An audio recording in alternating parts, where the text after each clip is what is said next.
kung saan ay nilalagyan na po ng inaasintahan na. Tama ba? Tama ba yung inaasintahan na? Yan, inaasintahan na. At yan si Sergeant De Guzman, yung nag-aasinta sa loob. Shout out kuya. Yan. Shout out ka naman. Yan, si Sergeant De Guzman ng Philippine Army. Ayan. Shout out kayo. Yan. Yan ang ating magigiting na mga naghahanda ng nicho ng ating national artist na si Nora Honor. So yun.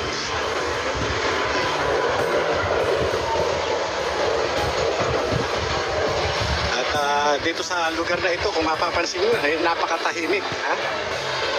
Napakatahimik dito sa lugar na ito. Maliban sa ilang mga empleyado at mga sundalo na nagme-maintain nitong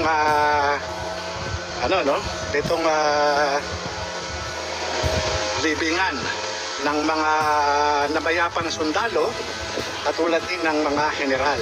Yan, mga general at mga naging pangulo ng Republika ng Pilipinas. Yun po, At habang tayo ay bumabaybay, habang tayo naglalakad patungo dito sa dito sa Section A, kung saan nakalaga yung mga dating pangulo. Yan. Ito po makikita natin yung naging puntod. Ito po yung puntod ni President Elpidio Quirino. Yan. Dito po. Ilang lang po ang layo doon sa magiging puntod ni National Artist Nora Honor. Isang bloke lang. Halos wala pang 100 metro kung titignan mo. Ito po yung kanyang puntod. Ganoon din, ito po yung puntod ni dating Pangulong Fidel P. Ramos. Yan. Yan po yung kanyang puntod.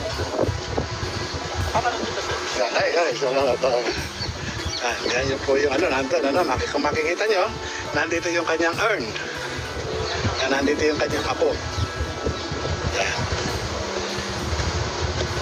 Yan po yung kanyang apo. Yan. Ito yung puntod ni dating Pangulong Fidel B. Ramos. Yan. At katabi naman ni Pangulong Ramos ay ang puntod ni ito po. Ano yung puntod dito?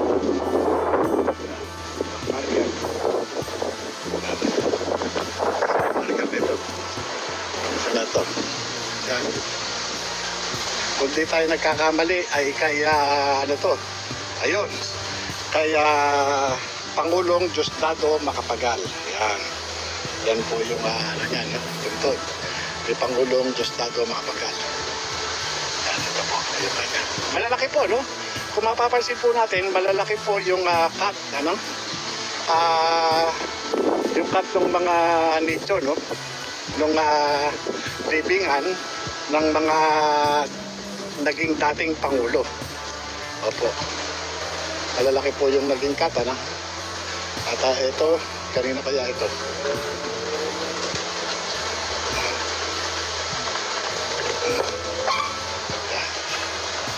Ito kanina?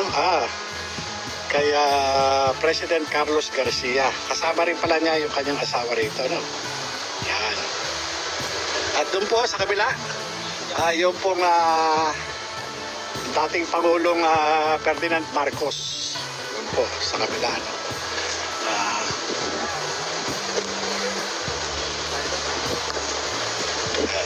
ito Carlos P. Garcia. Yan po. Ito yung sa tatay ni yan.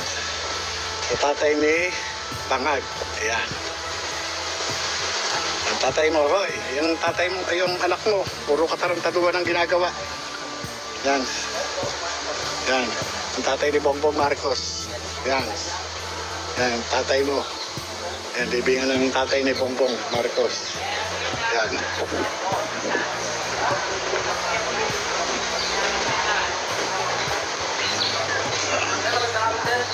Yan.